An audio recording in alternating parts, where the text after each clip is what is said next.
Hello, everyone.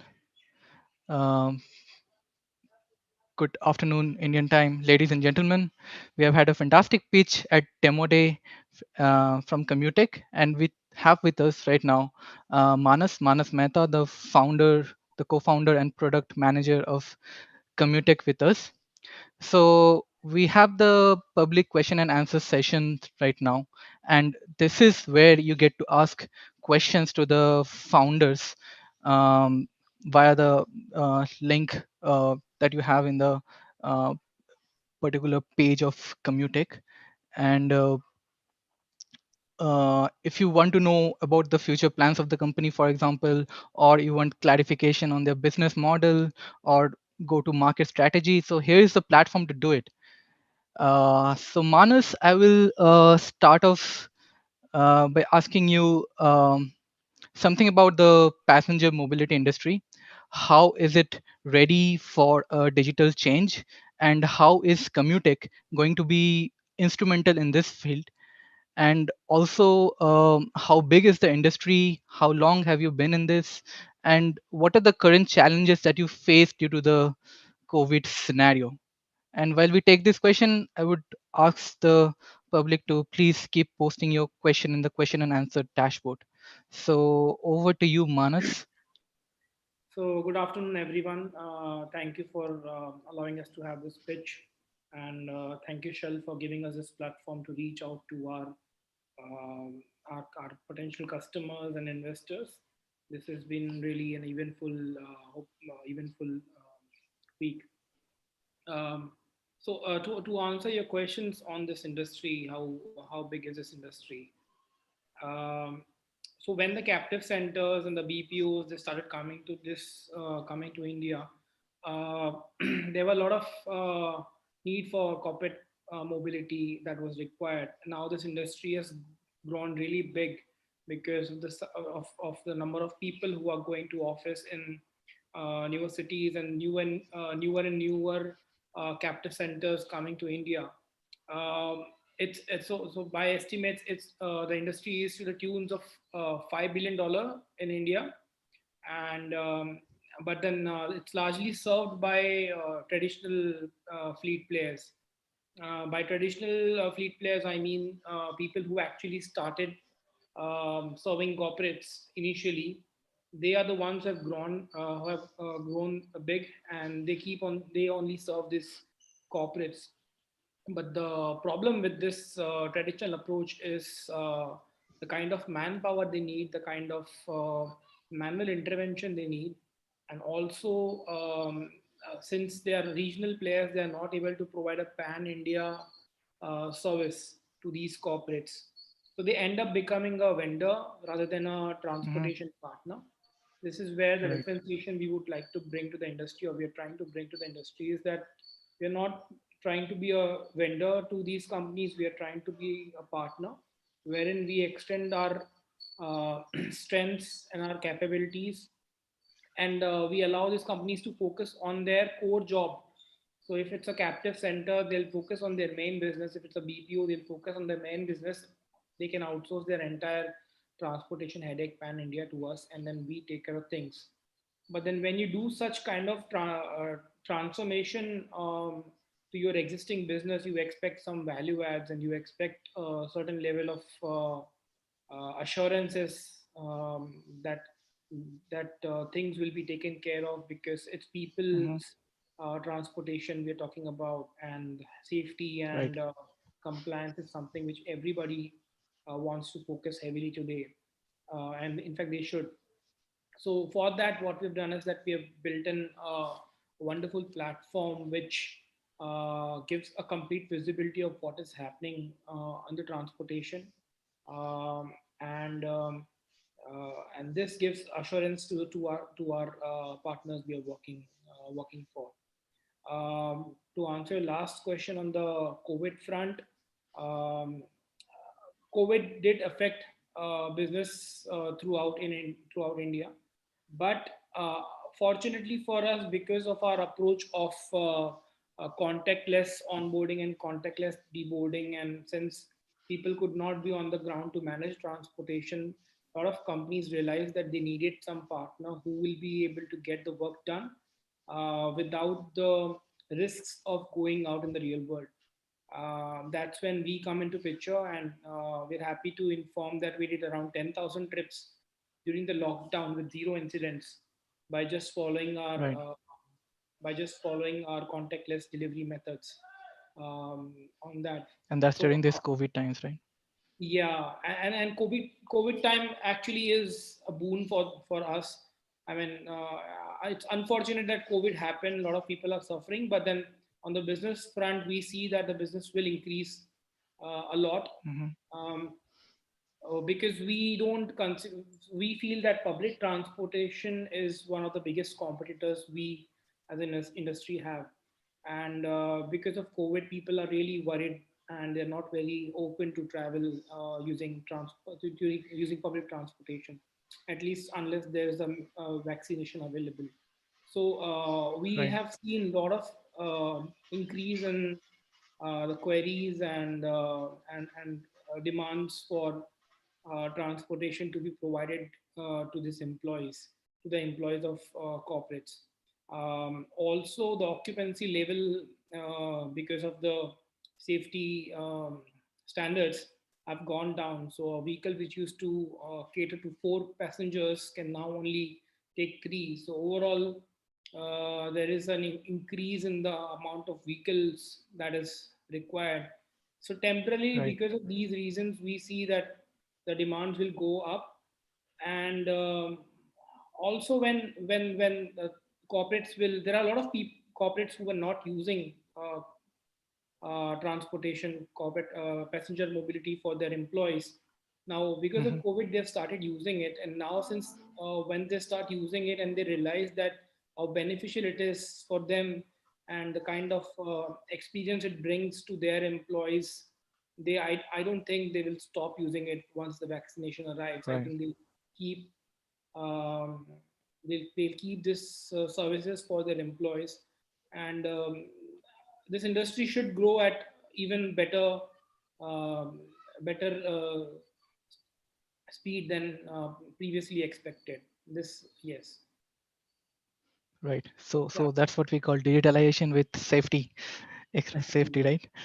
Yes. So yeah, one of the questions I got right now in the chat box is during your pitch you have mentioned that corporate transformation corporate transportation industry is poised with lots of inefficiencies because of low technological penetration and lack of standardization. So can you explain what technology you adopted and how you standardized your company, and what is Right. the USP of your software here?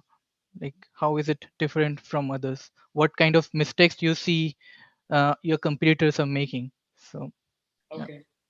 Um, so yes, the corporate transportation industry is definitely caused a lot of inefficiencies. The biggest inefficiency is that every so all major players today, they depend on manpower to manage it. So any communication that has to happen has will is done through human intervention. Any kind of provisioning or any kind of planning is done through human intervention, and that is biggest inefficiency that is happening. For example, if a company or a corporate wants to avail 100 cabs at the same time for their employees, um, the kind of paper trail and the kind of manpower required for that planning is just too much. So our estimates, and in fact we're trying to publish a white paper on this, on our study. There are average corporates in a BU business unit, waste around 900 plus man hours just for the efforts which we have already automated. For example, things like maintaining the roster of the employees, the clubbing of the employees in different cabs, the routing of employees, and the tracking of the vehicles, ensuring the employees are have reached home safely, and all such things are automated by us, and then it saves nearly 900 plus man hours for a corporate. So that's the inefficiencies we are talking about. um, Not to mention the paperwork, the paper trail, which needs to be digitized later on by this corporates for billing purposes, which is automated in ours, because since there is no this thing happens online using our platform, there is no paper work involved and everything is digitized. So reports you get are real instant, and it gives you an opportunity to set up a control tower to manage your operations really efficiently. That's what, when we talk about inefficiencies, we are removing. Um, to answer the next part of this question is, can, how did we standardize things, right? Now, Yeah. we started as an operations company. We started as a traditional Hmm. vendor ourselves, back 4 years back, and then 4 years back. Okay. yes, and that's when we thought that while we didn't wanted to build technology first, we wanted to understand the operations on the ground first. Both me and Randeep are engineering background from engineering background. I myself have done a Hmm. lot of product work with startups, and Randeep has done a lot of sales and strategy for different companies. So when we Right. started this, we did the work traditional way, and then we went on automating a lot of our own work to ensure that we stay Hmm. lean. And the end effort, what has become, is a platform which allows the corporates to aggregate all their demand very efficiently and plan their operations very efficiently. What we've Right. also done is that, and since because of our experience, we could bring in a lot of standardization and along the processes for a lot of corporates. So every corporate works in a different way, and they have their own ways of working. What we could do is that we could use any method or any kind of thing, any kind of flow they use, and bring it to a platform. What we have also done is that we have digitized not only the corporate side, but also the supply side. So Hmm. it's not that all the fleet we provide to a corporate are owned by us. It is, of course, on an aggregated model where we find localized fleet operators, the small players who are actually serving the industry locally, and then we digitize them. We provide them an application to manage their fleet, to ensure that their supply is healthy and it's available to us. And then the technology does the remaining part of bringing both the pieces of the puzzle together, where the demand and supply is met through our technology. And that's where we have done a lot of standardization, and um, to talk about the common mistakes that is happening in this industry is that today, um, the operations handling is all manual. Even after a lot of ride hailing companies in India today have proved that providing a vehicle to a passenger and ensuring that the trip is being performed and ensuring the tracking and safety can be achieved online, these players are still sticking to the old methods of doing things. Hmm. This is actually eating out a lot of profits from them. That's where we stand out, and that's the mistake we wanted to avoid, that we have digitized the operations part as well. We today have a control tower, a centralized center, which ensures that all our trips are happening as planned, and any discrepancy in those trips can be sorted out immediately because we have real time availability of information, the ground on ground information, and all of that is something I think that is helping us. And if players, other players stop start avoiding these mistakes, I think things will be working for them as well. Right. Right. Yeah. Right. So at this point, I would like to remind the audience that please keep posting your questions in the Commutec Q&A dashboard, and we'll Yes. try to answer them as many as we can. Uh, okay. And then going forward, we have another question here. So you say that your ambitions are to become the largest fleet distribution network in India. And can you elaborate a bit on how you plan to expand, and what are the new growth directions in your business? So what we realized that during our journey in this 4 years is that to have a lean company which provides efficient transportation solutions to corporates, it is also important for us to keep our margins intact. Sadly, in this industry, the margins are shrinking really fast. So the only way to stay ahead and to ensure the margins are better is by digitizing a lot of stuff. And the biggest spends for a fleet operator today is one, the operation excellence. Second is um, procurement of vehicles. So fortunately, we could digitize the operational excellence on our part, and then slowly we are making it better. We are creating SLAs for different customers to ensure that we are providing better operations to them. On the procurement part, we've realized that the vehicles are provided in this industry by small fleet operators who are localized. And the only reason we don't have access to these untapped supply of vehicles is because they are very low in the value chain. And that's what we thought, that we'll digitize them, we'll give them a mobile application to ensure their business runs online. They can work with their customers using our application. And that's what we are going ahead with, to ensure that our procurement also is automated through our network. So it's a direction in which we are going, where we are slowly automating every aspect of the spends that we incur as a company.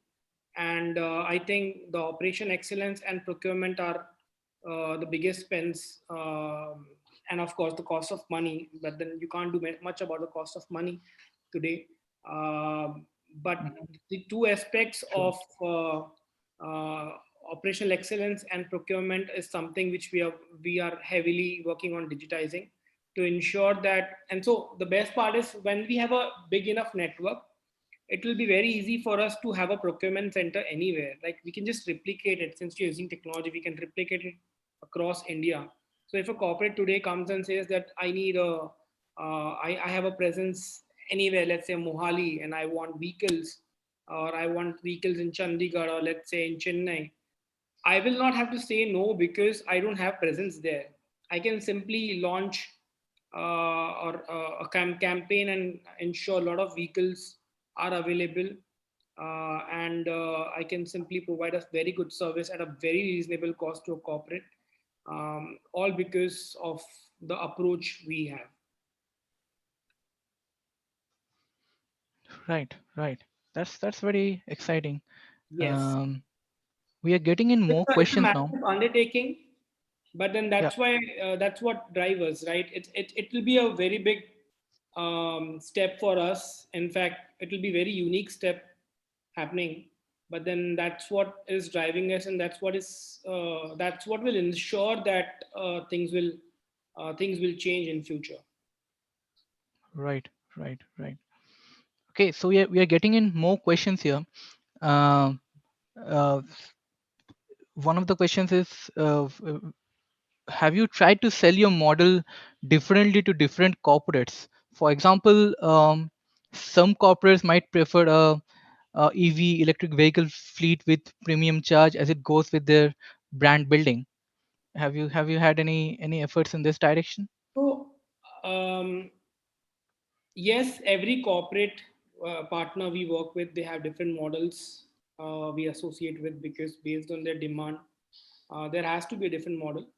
On the EV part, our platform is actually agnostic of the kind of vehicle you use. So if you use a IC vehicle, if you use a diesel vehicle, if you use a petrol vehicle, a CNG or an electric vehicle, it really doesn't matter.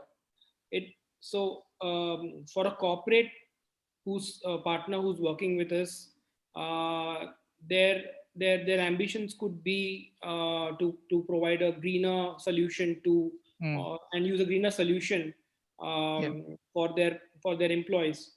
But their primary objective would always be to provide a secure service to their employees, to provide to ensure that their employees are reaching home and Mm-hmm. coming to office on time. That would always be the primary motive. Yes, the means could be a electric vehicle, I agree, but today in India, and sadly, it's not possible for a corporate to completely go on electric vehicle because of range anxiety. If you're using a bus, of course you'll use a bus.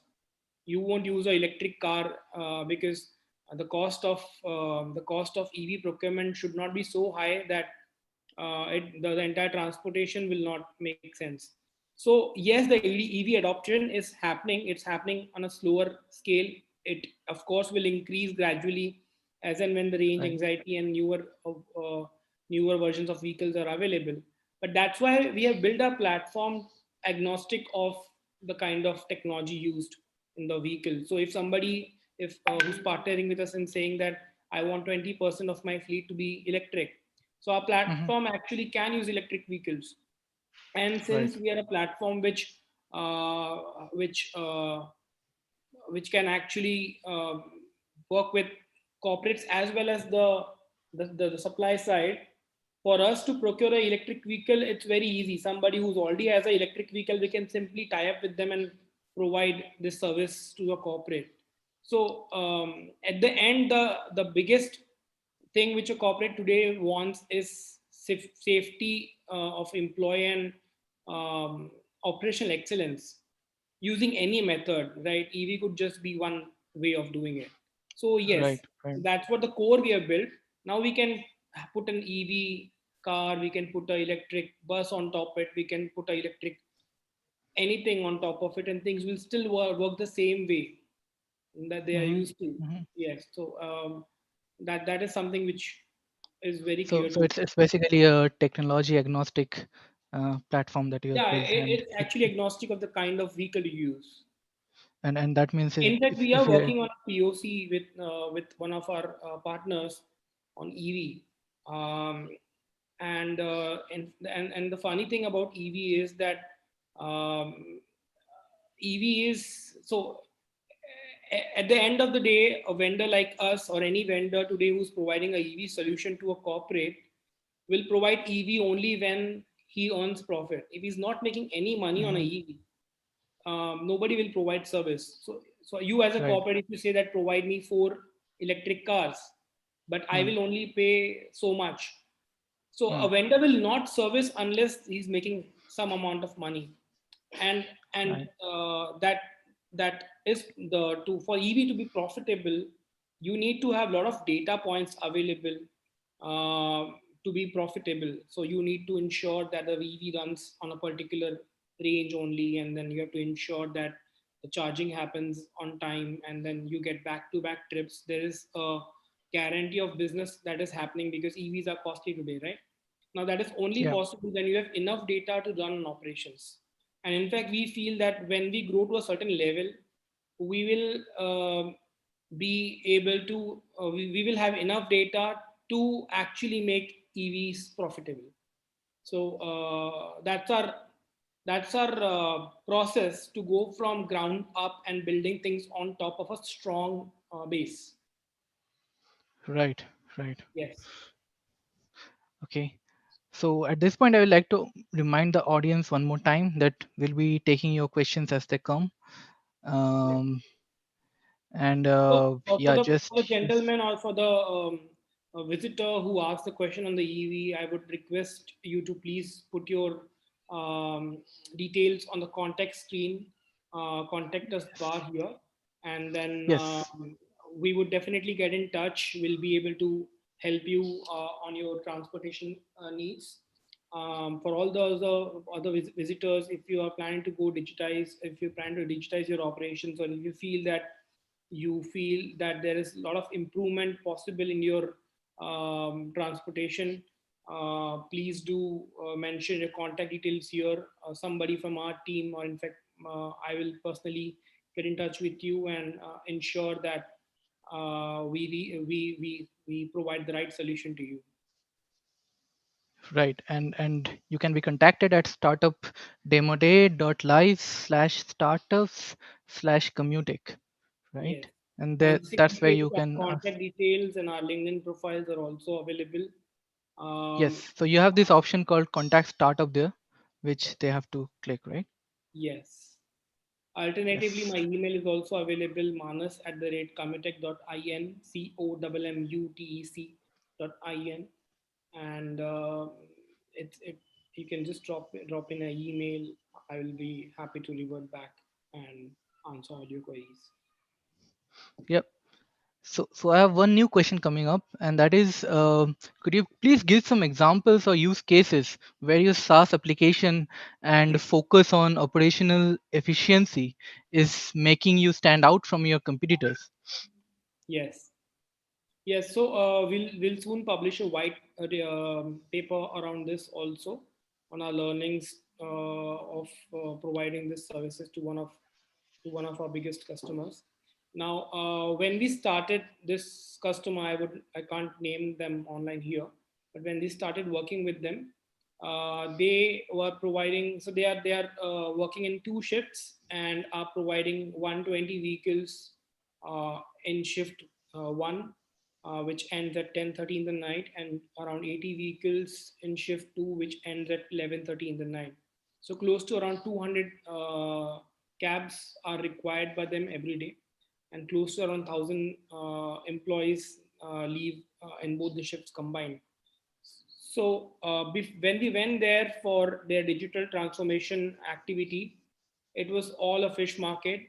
When we reached on the ground during 10:30 shift, the employees were clueless about the which vehicle they're supposed to go in today. The vendors were clueless as to which vehicle has arrived already or not. So imagine 1,000 people just walking into a small basement of an office, the kind of Hmm. chaos Hmm. that is happening, right? And then Right. the kind of noise that is happening, that's actually dangerous. That's not correct. So if anything was to happen in a small basement like that, it Yeah. will be disastrous, right? So you need to have a True. planned way of having things, and that's when we started their digitization efforts. First thing we brought in was a sequence of processes and training for their internal team and for their employees on how to use our digitization. So we installed our applications. We provided our application to every employee in the company who's using transportation. We provided a training manuals, materials to everyone, and then we started digitizing our vendors who are providing the vehicles at the site. Now, at the end of the entire exercise, which happened everything under 40 days, today things are just like any other ride sharing website, ride hailing company. The employee books an application, and their vehicle details, everything is sent to them within 1 hour. So Right. previously, what used to take them 4 hours of planning, of listing down all the employees who are supposed to go home, and the routing, the route mapping, and everything, takes us just 1 hour. So from planning to dispatch of vehicles of 200 vehicles, it takes us not more than 1 hour, and there is no chaos at all. It's just like people walking into a basement. They know which vehicle number and which flag number of vehicle they're supposed to get into. They also know who they are traveling with, their driver details, everything. They can simply onboard the vehicle, provide the driver with an OTP. The driver drives, the tracking happens automatically, the dispatch, the on-time arrival, on-time dispatch reports, everything happens Hmm. automatically. The corporate also comes to know um, details of the female safety. Has the female reached home safely or not? Was there any deviation in the routes or not? That is there. Also, since our procurement is also digitized, um, all the vehicles arrive on time, and in case any vehicle is getting late, we provide a backup vehicle really fast, because of our approach of digitization. So that's the kind of differentiation digitization can bring to any corporate today. Right, right. So we have another question coming in, and this is about um, when Uber and Ola are disrupting the public transportation. Do you see them as future competitors in the corporate transportation as well? So they do already are working in the corporate transportation. If you happen to have a look at the slide which is already shared on this page, Ola and Uber do provide rental services to corporates, but there are certain limitations to ride-hailing companies like Ola and Uber today in India. One is the kind of operational demand and um, the kind of support and services these corporates need is something which Ola and Uber can will have to work a lot on to provide. So imagine if you want to book one Ola today, it's very easy, right? But imagine if you want to have 100 vehicles at the same time every day, but then you don't know where all each vehicle will go. That kind of operational uh, uh, burst is something which yet to be provided. Second, there are a lot of penalties that is happening. So if penalties that is so if a vehicle if you book a ride and the driver cancels, there's no penalty, right? But in our case, if we do not provide a vehicle, we face a penalty because there's somebody who's waiting for us, and it's probably late in the night and they need to reach home to their families. So the kind of reliance, the kind of trust these corporates expect from us is unparalleled, and then we fulfill that. Also, on the rates part, our rates are fixed for multi years, and since we are awarded multi year contracts, our rates are also fixed. So companies who rely on surge pricing to be profitable, for them it will be a little change in their strategy or the way they work. So on the employee transportation part, I don't see them coming anytime. On the rental part, they are definitely doing, but our rates are much more competitive than them. So and then when it comes to every corporate today is on a budget saving mode. So definitely they like to work with us in that part. uh, and then of course if we become digitized, and if so when a corporate understands the benefit that we bring along with us, the digitization benefit, um, they are more likely to work with us today. Uh, and and the industry is too big. It's a $5 billion industry. Even if they start coming into our domain, I think I'll be more than happy because it's not that one competitor or one player can solve the entire industry. It's too big for everyone to accommodate. It's 5 billion just now, and post Right. COVID, we feel it will be even bigger.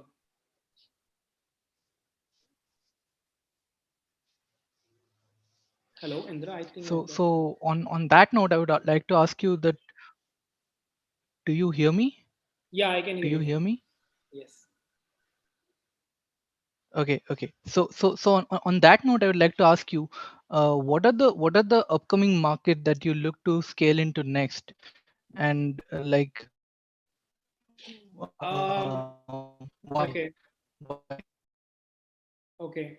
So the question which you're Why asking is is there a reason what for that? markets do we like to scale up next, and what growth is the growth still available in India? So today 80% of this market, a $5 billion market, is served by traditional players. So lot of scope for and probably just 4 or 5% of this market is served by players like us. So a lot of scope for rapid expansion for us just in India, right? So once we have enough business here, let's say around 2, 3, 5% of the business happening here. Of course, the details of our plans are discussed right now on a different channel on the VIP, which you can get in touch with the Shell team. They can put in touch with to you on the other channel. But India itself is a very big market, and even if we do a single digit um, or double digit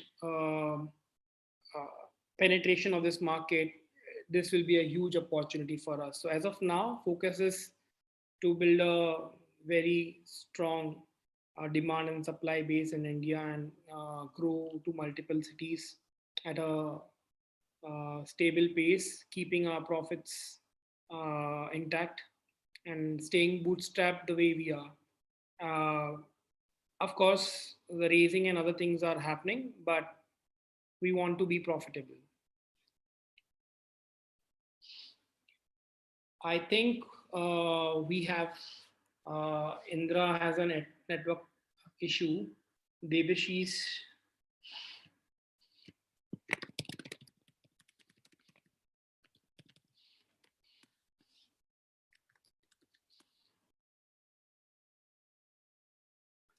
So, fortunately, I can see some questions happening here. Yeah. Um, So yeah, I'm there. Hi, So Devashish. hey. Let me Unfortunately, fill in for Indra for some time. Yeah.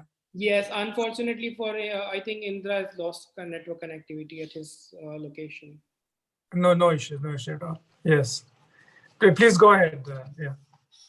Yes. So, any more questions are there online, or I can see some questions here actually. Sure. Please go ahead. Yeah.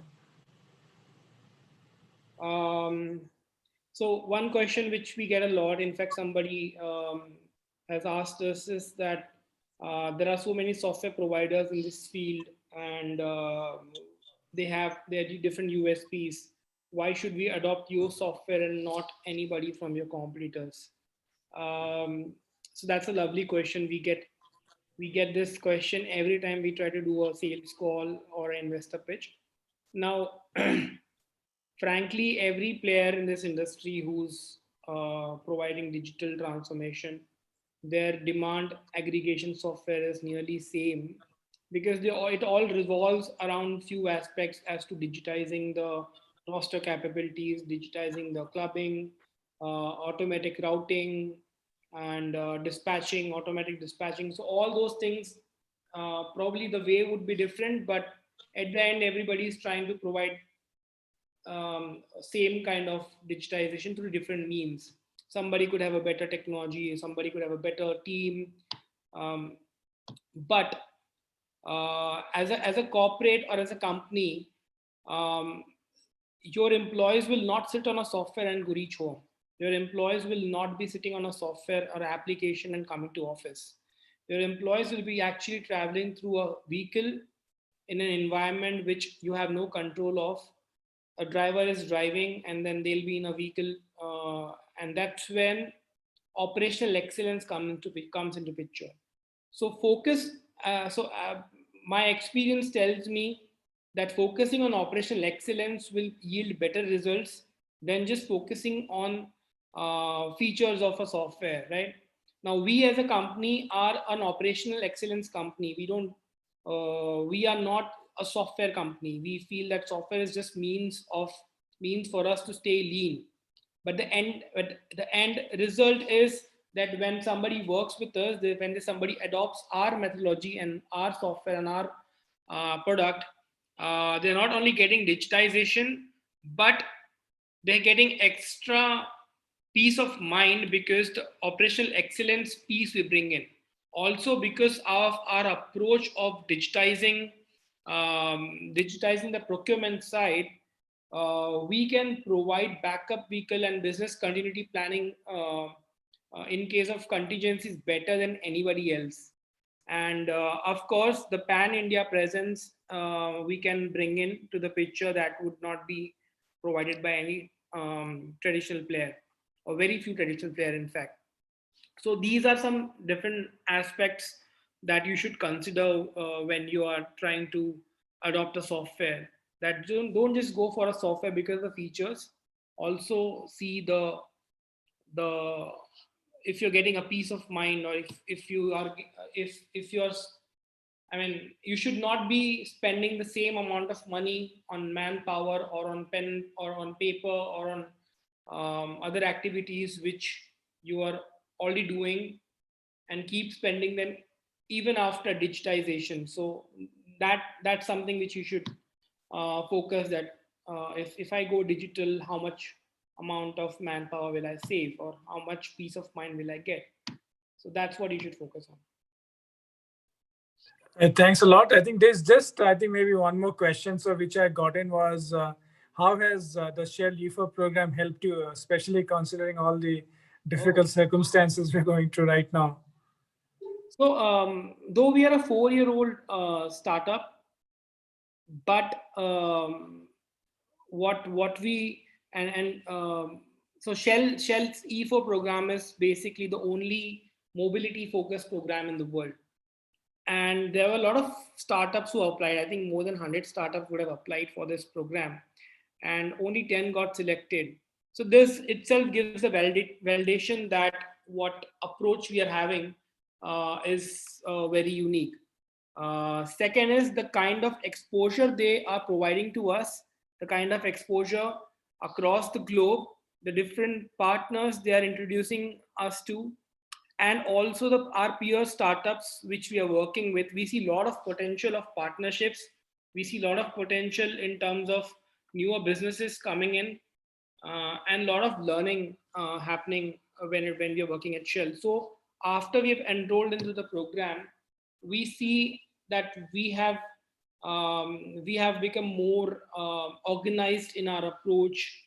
Our compliances have reached, no, really, I mean, we have achieved most of our compliances, um, and a lot of things which are very, though it sounds small, but as a startup, we fail to achieve that. That's something which Shell is pushing us, and then we feel that as a company we have evolved a lot for the time we've started working with Shell.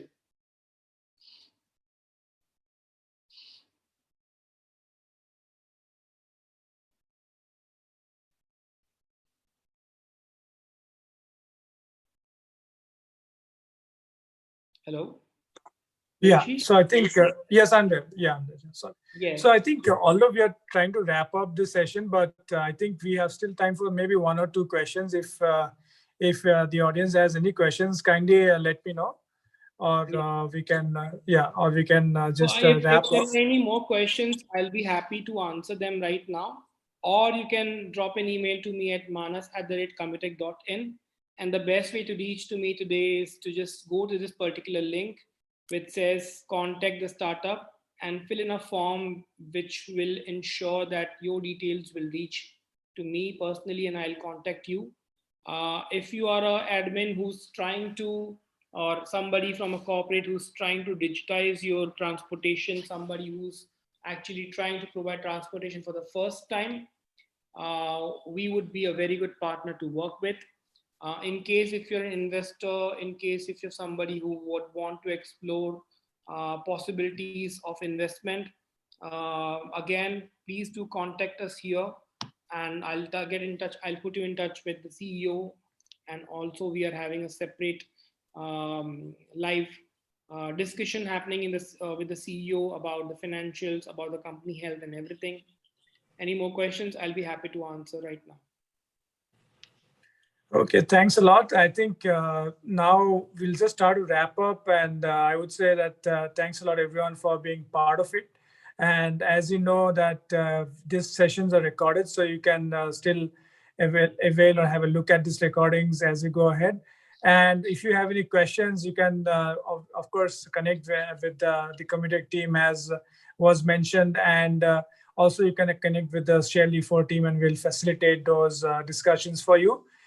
So once again, thanks a lot to the entire team Commutec for making today's session and being a part of it, and for such a wonderful presentation about their startup story and how it is making a real impact. And I think we at Shell are very happy and proud to be part of this journey with you for some time, and look forward to kind of being connected with all of you. And thanks a lot, everyone, for being part of this session today. Thank you so much again. Thank you, Devashish, for hosting. Thank you, Indra, for hosting us. Thank you, Shell, for giving us this opportunity. Again, for the last time, any questions, please do write here. We are available for next 3 days on this link. You can write to us anytime. Also, you can write to us on our personal email ID, manas, MANAS, @commutec.in. Thank you so much, guys. Thanks.